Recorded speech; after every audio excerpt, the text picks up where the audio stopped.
So good to be here on this auspicious occasion of Rama Navami. Haribo.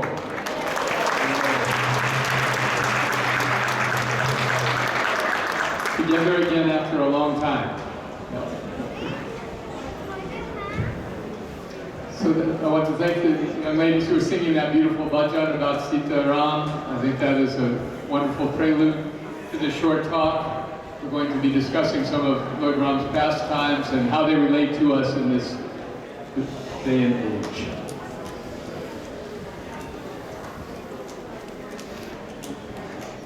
But first, let's have a short invocation. Please repeat. Om Namo Bhagavate Vasudevaya.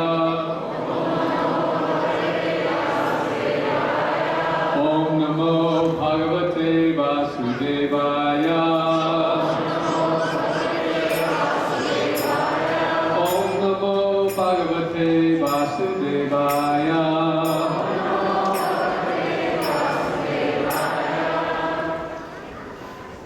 The great scripture, the Ramayana, tells the story of Lord Ram's pastimes. And in our Srimad Bhagavatam,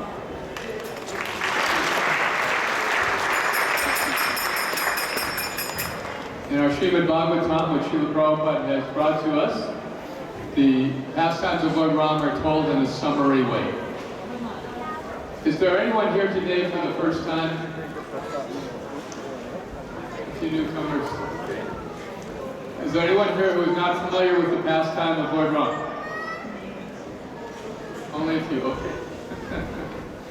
So, in the Bhagavad, and this young lady, yes. In the Bhagavad Gita, Lord Krishna explains that whenever there is a decline in religion, he appears. Yada yada hi dharmasya glanir bhavati bharata. He appears in many different ways, in many different forms, and many different times. So in the pastime of Lord Ram, Lord Krishna appeared as the ideal king, the ideal administrator, the ideal in terms of morality, the ideal in terms of strength, the ideal in terms of spirituality. He was what's called a Rajarshi. A king was also a saintly person. So it's said that democracy is the worst form of government, except for all others. In the current age, democracy tends to at least allow a voice to the people and a chance to replace unqualified leaders. The alternative to democracy is autocracy, where one dictator can make all the decisions, and if the dictator is bad, everything he decides is bad. Everything the country does is therefore inappropriate and destructive. But the ideal government is a monarchy headed by a saintly person. So if the people understand the qualities of a saintly person, they will also support a leader who is a saintly person. So our Krishna consciousness movement is meant to give education to people in general from all walks of life. What is the actual qualification of a saintly person? And what is that qualification? In the Bhagavad Gita, the basic textbook of yoga and spiritual life, Lord Krishna says, Prajahati yada karmam sarvapartam manogatam atmani eva manatushta stita pragya tiroshati. A person who is no longer enchanted by the temptations of the external senses becomes steady and therefore uncorruptible. A person is able to find happiness within themselves. Atmani eva mana tushta. Tushta means satisfaction. Atmana means oneself. To find happiness within oneself is the essence of spiritual life. Why? Because then one is no longer addicted to or dependent upon external things to find happiness in this world. So this is the quality of self-satisfaction and spiritual realization from within. That is known as yoga. Yoga means to link with the divine. Those who are familiar with farming, you know this word yoke. So the yoke attaches the powerful bull to the cart, and therefore is able to provide momentum. So similarly, to connect with the divine, to connect with the supreme, means yoga. And that momentum of the Supreme Lord carries us forward to levels of enjoyment and happiness and fulfillment in life that are otherwise unattainable by anything external, only from within. If the leader has that qualification and the people see that leadership, they will also feel compelled to pursue their spiritual development. So it is for this purpose that Lord Krishna appears as the Supreme Personality of Godhead, Lord Ramachandra, the ideal leader. So the pastimes of Lord Ram are well known to most of us. He was scheduled to inherit the throne from his father, but due to political intrigue, he was instead banished to the forest for 13 years. So he could have fought, but he said, no, this is the will of Providence. This is my destiny, this is my duty. So he simply went to the forest without any kind of politics at all. This was one of his, a great example of how a true leader is not attached. And then in the forest, his beloved wife, Sita, was kidnapped by the wicked Ravana. And so Ram recovered Sita and defeated Ravana in a historic battle in Sri Lanka. So these pastimes are described in exquisite detail in the book called the Ramayana. And because most of you are very familiar, I wanted to read a little tangential discussion this evening about Lord Ram's great devotee, Hanuman. This book is called the Sri Brihad Bhagavatamrita. It was written by the great scholar Sanatana Goswami about 550 years ago. And in this book he describes what is the quality of the great devotees of Krishna. In this particular section, the great Narada Muni, the great sage, is trying to find out who has received the greatest benediction from Lord Krishna. So he's going from one person to the next. I think that you have received the greatest mercy from Lord Krishna. And then that person tells him, no, it was this other person. So Narada goes to the next one, and the next one, and the next one. And they all keep saying, no, it's not me. I am a very lowly person. You need to talk to this person. So he has now come to the great devotee Prahlad Maharaj. Prahlad Maharaj was just a young boy, but because of his great faith, Lord Krishna appeared before him to protect him in the powerful form of Lord Nrsimhadev. So as Lord Nrsimhadev, Krishna protected young Prahlad and blessed him in myriad ways. So the great sage Narada was told Prahlad has gotten the greatest benediction from Krishna. So Narada Muni went to see Prahlad, and he said, no one has gotten so much mercy from the Lord except you. So Prahlad Maharaj said, my Lord Nrsimhadev appeared before me briefly, and it is true that I received his mercy. But I only got to see him for a short time. You should go and see Hanuman, because Hanuman served Lord Ramachandra for many, many years and was always in his company. He has gotten more mercy from the Lord than me. So Narada has said, yes, you're right, and he's gone to see Hanuman. So I'll read a few texts about this, about how Narada is praising Hanuman. Hanuman is this great, as you know, this great devotee of Lord Rama. Hanuman is the most powerful person. When he was just a child, the demigods favored him with several wonderful benedictions. Thus he became immune to old age and death. So Hanuman was the son of, anyone know? Vayu, the wind god. So when he was born, Hanuman was so powerful that he looked up and he saw the sun. And he thought, this is a mango, a nice mango. So he immediately he blasted off and started flying towards the sun. And he was going to take it. He was so powerful. So seeing that Hanuman was going to take the sun, Indra struck him with a thunderbolt, knocked him back to the earth, which upset his father very much. So Vayu was so upset that he immediately withdrew the power of breathing from everyone in the universe.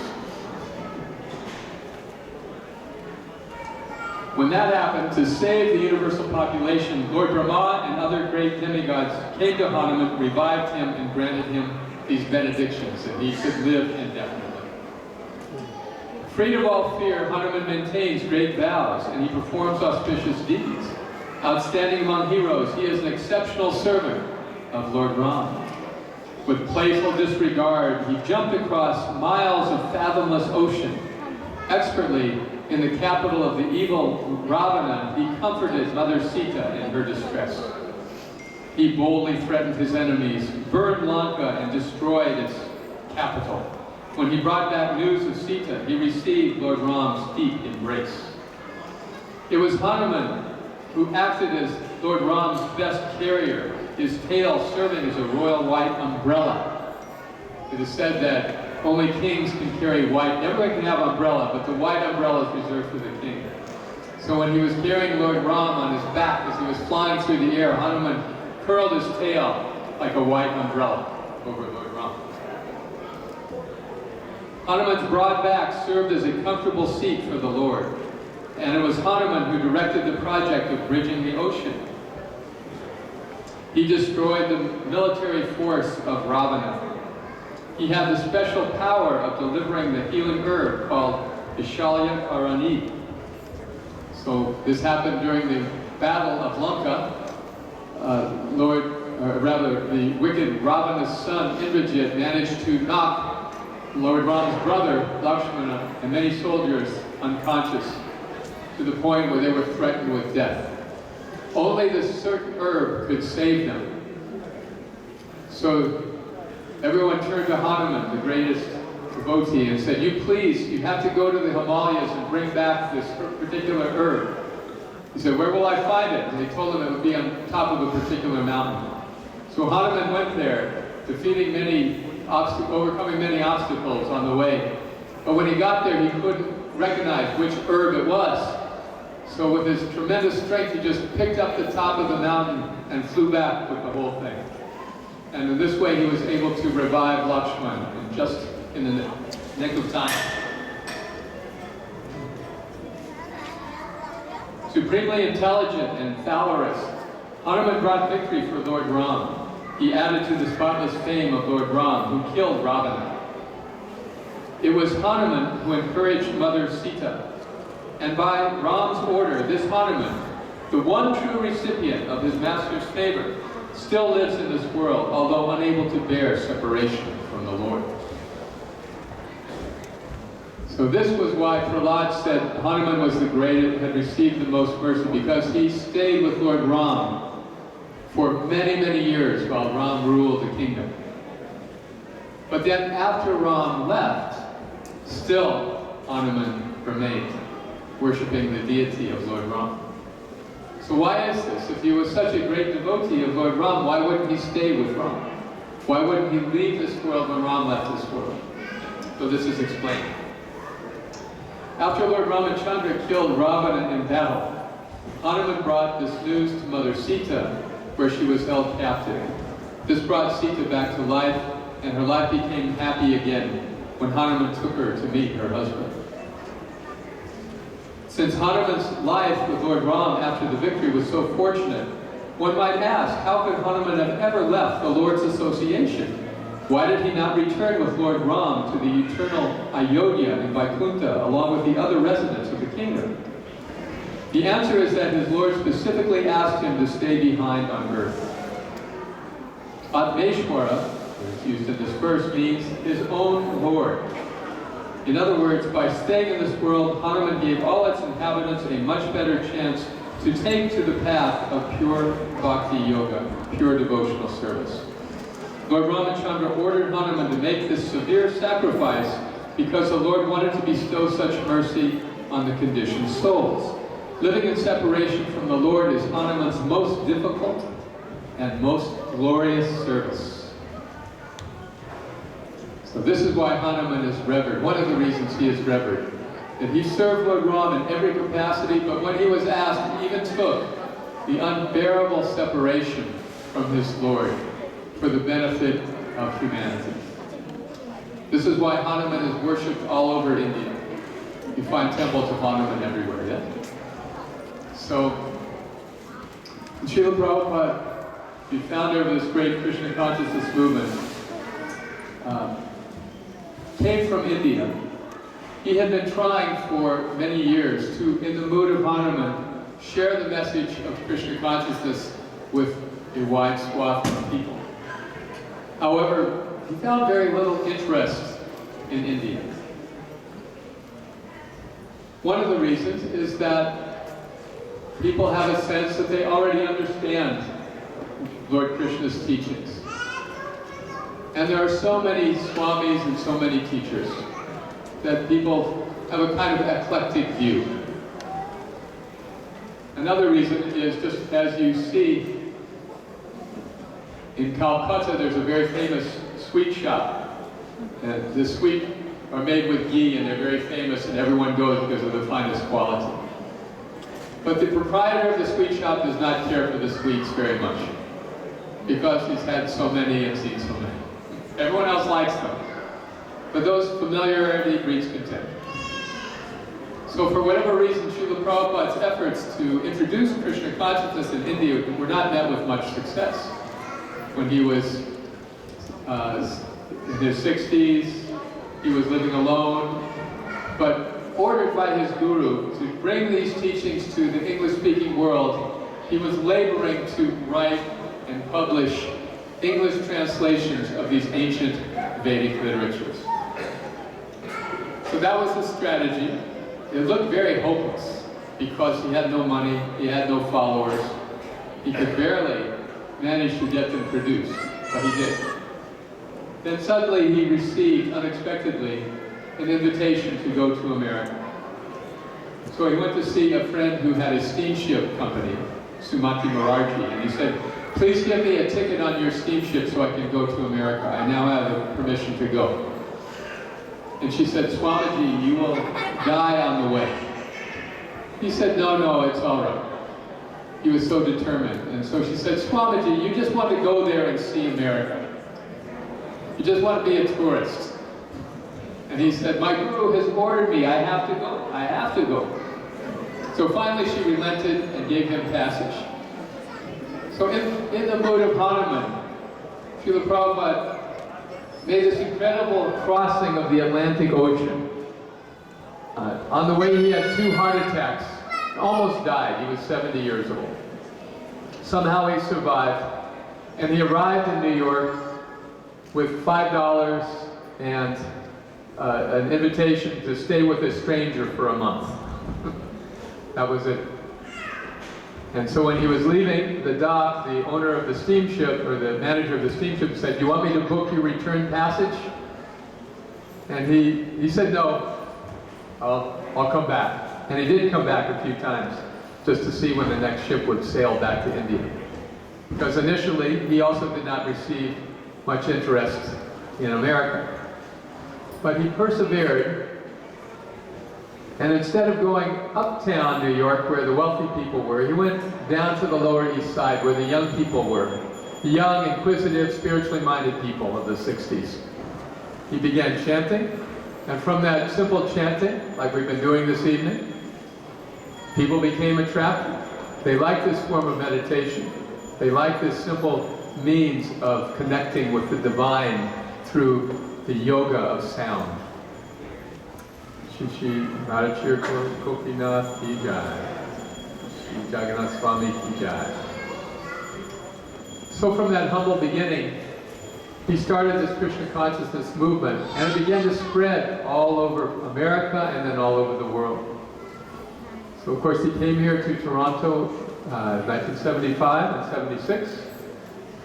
The devotees there were young Westerners, many kind of hippies, sincerely seeking young people without a lot of experience in life, but trying hard to serve their guru by helping him spread these teachings.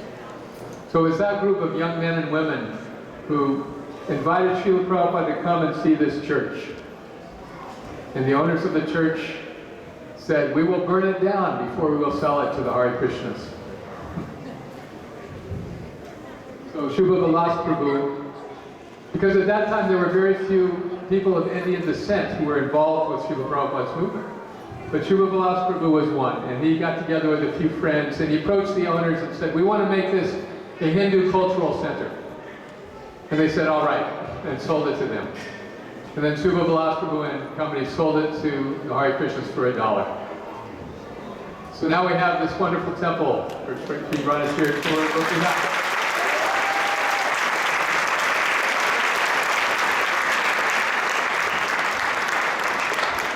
So my point is that this is the mood of Hanuman, that is taking on great services for Lord Krishna. Before he left this world in 1977, Srila Prabhupada introduced Krishna consciousness in North America, South America, Africa, Europe, and he went back to India. And when the people in India saw that internationally people were taking to Bhakti Yoga, they also took interest. And today, the Hare Krishna movement is massive in India. Millions of followers. But it's that combination of East and West that has made this Hanuman-like accomplishment possible. Srila Prabhupada had this vision. He said, India is like a lame man. That there's knowledge, but there's not much resource. North America is like the blind man. There's resources, but no vision. So if the blind man climbs on the shoulders of the lame man climbs on the shoulders of the blind man. Yes. Together they can walk. So East and West can meet with Krishna at the center. So it is wonderful to be here. I haven't been here in 20 years or so, but the temple is full, wonderful devotees. People are so gladly taking to Srila Prabhupada's teachings. But we see the majority are from the Indian community. It's interesting how it changed. In the beginning it was practically all Westerners, and now it's practically all Indians. So how to hit that balance? You know, there's a natural ebb and flow of things in this world. When Srila Prabhupada was invited to Hong Kong, he came and gave a lecture before a large group of people. He had sent a disciple to Hong Kong. It's a very interesting story. One young man, he said, "You please go to Hong Kong." And then one young lady joined the temple. She was a movie star. She had just been in a movie with Mick Jagger. And she said, "Prabhupada, what do you want me to do?" He said, "Would you be willing to go and help in Hong Kong?" And she said, "All right, whatever you say." And she went and married this young man in Hong Kong. They're still married 50-some years later. And they began trying to introduce Krishna consciousness to the Chinese people. It was very difficult. But there were many Sindhi businessmen in Hong Kong, and they liked it very much. They were appreciative. So when Srila Prabhupada came to Hong Kong, there was a large gathering of people, mostly from the Indian community. So Prabhupada began his lecture in a very unusual way. He said, it was not Mahatma Gandhi that drove the British out of India. Yeah, and it upsets people to hear that. I mean, to many in India, Mahatma Gandhi is like a deity. I was visiting North Carolina once for the opening of a Hindu mandir, and being America, they had an election, which deity shall we install? So Krishna got 67 votes, Shiva got 32 votes, Ganesh got 14 votes, and Mahatma Gandhi got 3 votes. So it was very unusual, but Prabhupada started like this. It was not Gandhi who drove the British out of India, it was Subhash Chandra Bose. Right? It was Bose made a deal with Hitler that if the Indian soldiers who were fighting on behalf of their British overlords defected, that Hitler would send them to Bose, who was in Singapore, organizing an Indian nationalist army to help fight the British. So he was not pro-Nazi, but he was anti-British, because British were ruling India and exploiting India for so many years. He wanted to drive them out. So Prabhupada told this story, which didn't really have much to do with the Bhagavad Gita. And the young man who was leading the temple there in Hong Kong was a little puzzled. So later he said, Srila Prabhupada, why did you tell that story? And then he thought, he said, were you telling that story to give this Indian audience the idea that they could become an expatriate army to help spread Krishna consciousness? And that you would be like Bose and recruit them from Maya? Prabhupada said, yes, you've understood my point. So,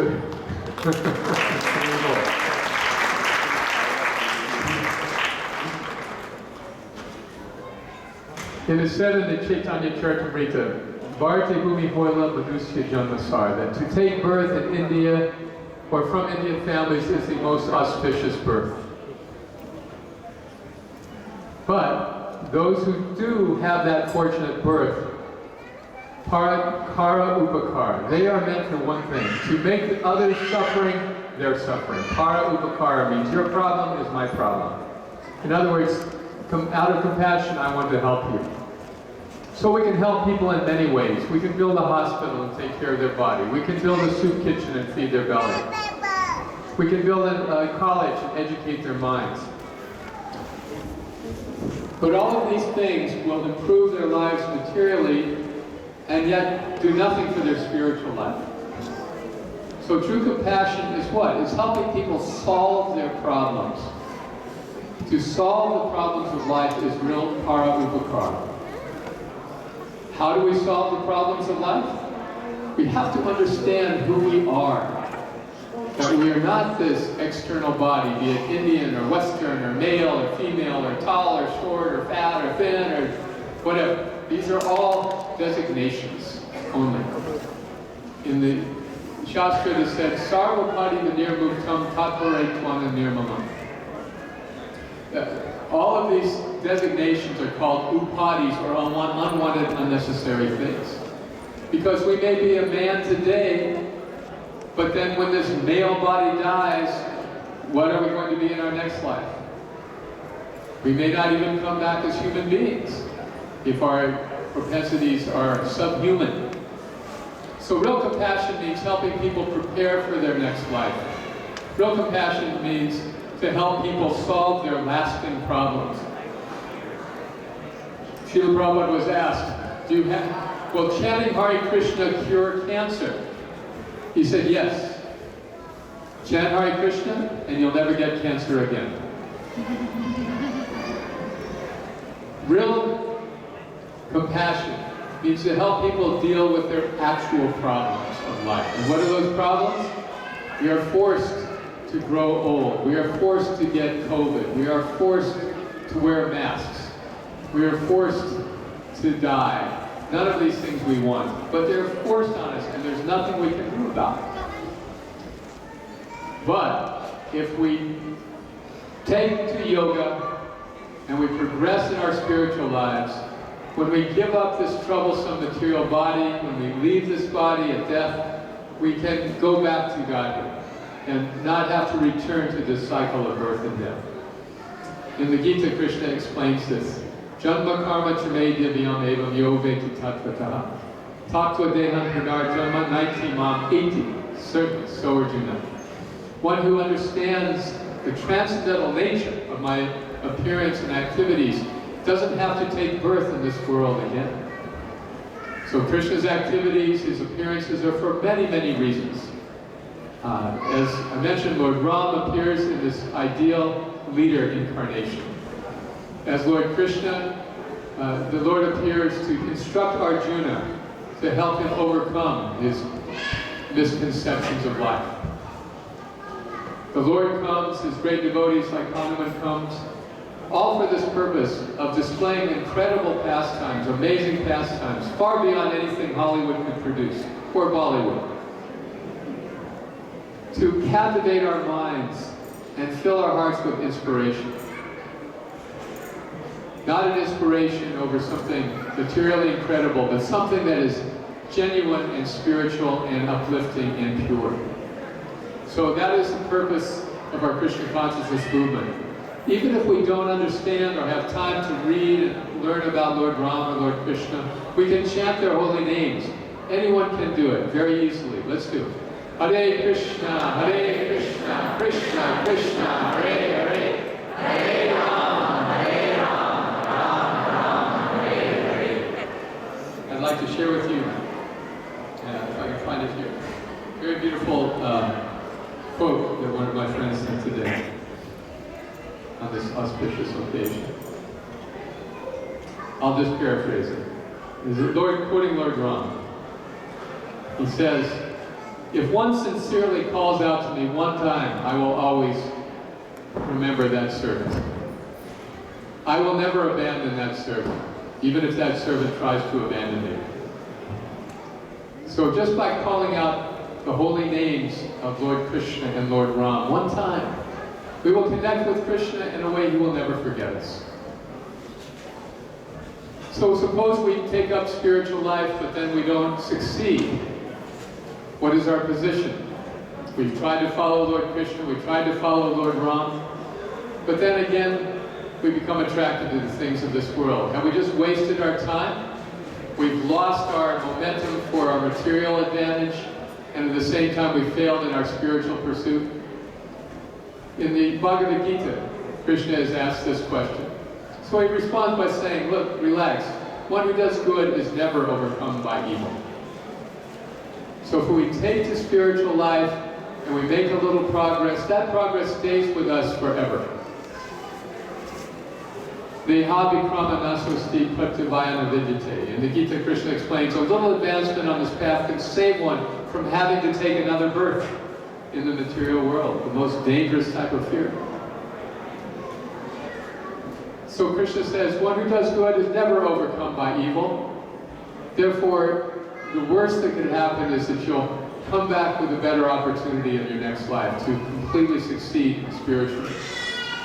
So if we take to spiritual life and we don't like it, we can always go back to our previous life. There's a karma back guarantee. If we don't like our spiritual life, then we can always go back to what we're doing. But our proposal is that if you learn to enjoy on the spiritual platform, you'll find a kind of happiness you have never experienced on the material platform. We can talk about it and talk about it, but it has to be experienced to be understood. There's no charge, there's no obligation. So please take up, on this auspicious day of Lord Ram's appearance, please take up this mission of Krishna consciousness. I've come at the invitation of the Temple Council to help establish a school here in this temple. A school that caters to young people from Western, Indian, all kinds of backgrounds, doesn't matter, but young people who really want to invest some time in the serious study of spiritual life. It's called the Bhakti Academy. And during the pandemic, the temple leaders have been vigorously remodeling the temple basement to accommodate young men and women who want to study Bhakti Yoga seriously at this wonderful temple. So, with your blessings, we will have this program, do it successfully, and you'll see many bright young faces here in this temple. The kind of young men and women who started the temple in the first place in the 70s. They're still out there, and they're just waiting for someone to come and share Krishna consciousness with them. So you please help us in this mission any way that you can. Because the mission of Lord Ram is not meant for just the people of India. The mission of Lord Krishna is not meant for just the fortunate people of India. The mission of Lord Krishna is meant for the entire world. There you go.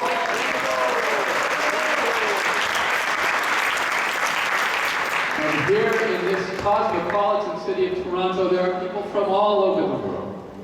So many young men and women who just don't yet understand how beautiful Krishna can make their lives. So in the service of Srila Prabhupada, let us become his army. Like Lord Ram recruited the monkey army to help him rescue Sita from Ravana. So let us be the monkeys of Srila Prabhupada's army and rescue these conditioned souls from the clutches of illusion. Srila Prabhupada ki jai. Shri Sitaram Hanuman Lakshman ki jai. Gaur Premanandi.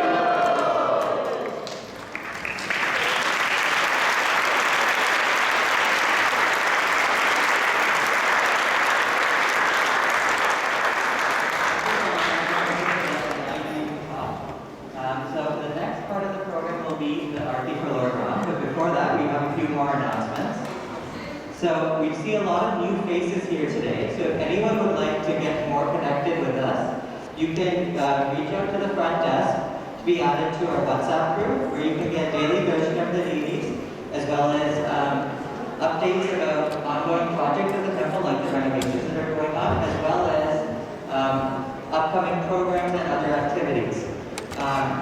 And additionally, normally every Sunday, we do have a virtual reading of the Gopi Gita, which takes place at 7:15. This will be continuing today, but at the end of the program, while you are lining up for Prashadam, you can hear the Gopi Gita.